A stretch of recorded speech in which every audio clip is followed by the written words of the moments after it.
wardegdega daawadayaal dagaalyahano ka tirsan kooxda al-shabaab ayaa caawa weerar gaadmaha waxay ku soo qaadeen fariisan ciidanka xoogga dalka Soomaaliyeed ay ku leeyihiin gobolka Shabeelle gaar ahaan degmada Aadan Yabaal ay caawa al-shabaab weerar ku soo qaadeen waxa ku sugan taliyaha ciidanka xoogga dalka Soomaaliyeed iyo gudoomiyaha maxkamadda ciidamada qalabka sida gaashaan la sare Xasan Cali Nuur Shoote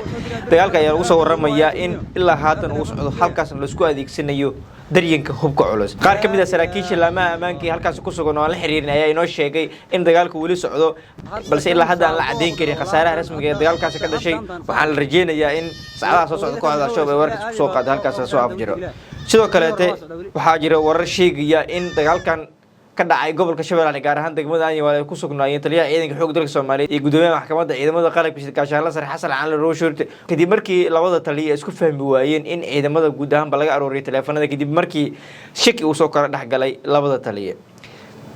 maalmo ka hor ayay ahayd markii taliyaha ciidanka xoogga dalka Soomaaliyeed oo awaamiir culus oo ka dhanaa ciidanka xoogga dalka uu soo saaray kaasoo ku amray in guud ahaan ciidanka xoogga dalka Soomaaliyeed wax teleefan ay isticmaali karin inta ay ku sugeen fariimaha dagaalka balse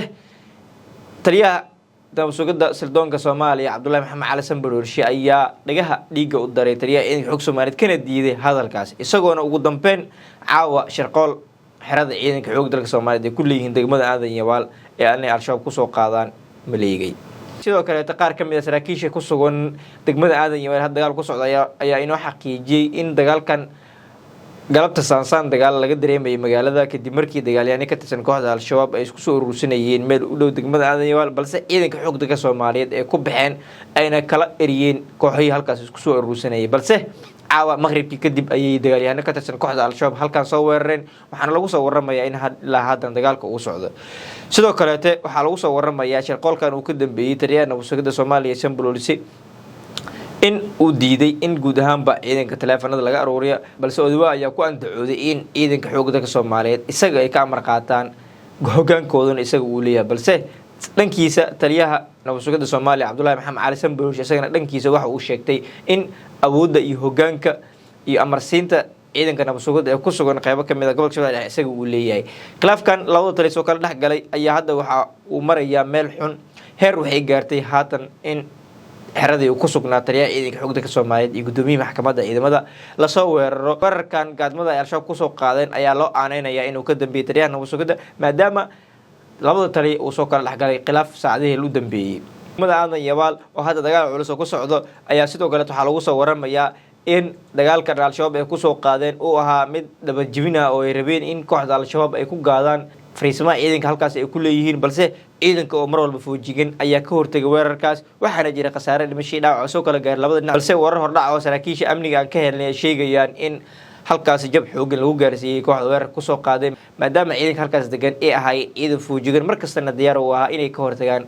dhagarta kooxaha al-shabaab ee halkaas ka maleegayaan sidoo kale dagaalkan waxaa qayb ka ah diyaaradda Kanji oo halkaas duqeymo ka wado waxaana lagu soo waramayaa in dagaalka hadda lagu jibiyay kooxda al-shabaab waxayna saraakiisha qaarkood inoo sheegeen in ilaa hadda ay ku daba joogaan firxadka kooxda al-shabaab oo ay ilaa hadda duurka ku eryanayeen saacadan oo ay habeen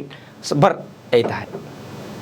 ciidanka xoogga dalka Soomaaliyeed ayaa hadda guud ahaanba gacan ku hayn degmada Aadan Yabaal si buuxda ugu haya mana jiro wax dhaqaaqyo kooxda al-shabaab oo halkaas ka jiro balse ciidanka hadda howlgallo ka wada degmada Aadan Yabaal ayaa waxay baaritaano ka wadaan wadooyinka soo gala degmada Aadan Yabaal iyo xaafadaha halkaas ku yaala maadaama kooxaha al-shabaab inta badan la rumaysan yahay halka fariismaha ciidanka xoogga dalka Soomaaliyeed ay ku leeyihiin inay ka soo agdhawaadaan xaafadaha ama deegaanada ka agdhow xerooyinka ciidanka ay ku leeyihiin gobolada Shabeelle ay al-shabaab mar walba ka dhigtaan gabaad halkaas oo iyaga mar walba ay rabaan in ay weerar gaadmaha kaga soo qaadaan markii ciidanka xoogga dalka Soomaaliyeed ay ku baxaan ama inay howlgallo sameeyaan ay rabaan ay iska dhigaan dad shacab ah balse caawa halkaas waxaa ka socda dhaqaaqyo ciidan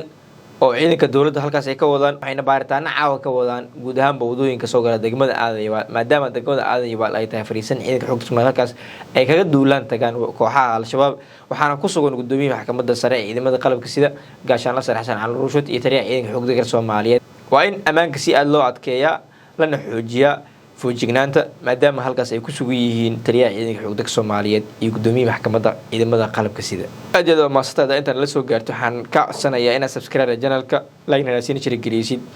wixii warar ka soo kordha warkaana adiga ayaa noqon doona qofka ugu horeeya daawada aad iyo aad maasatahay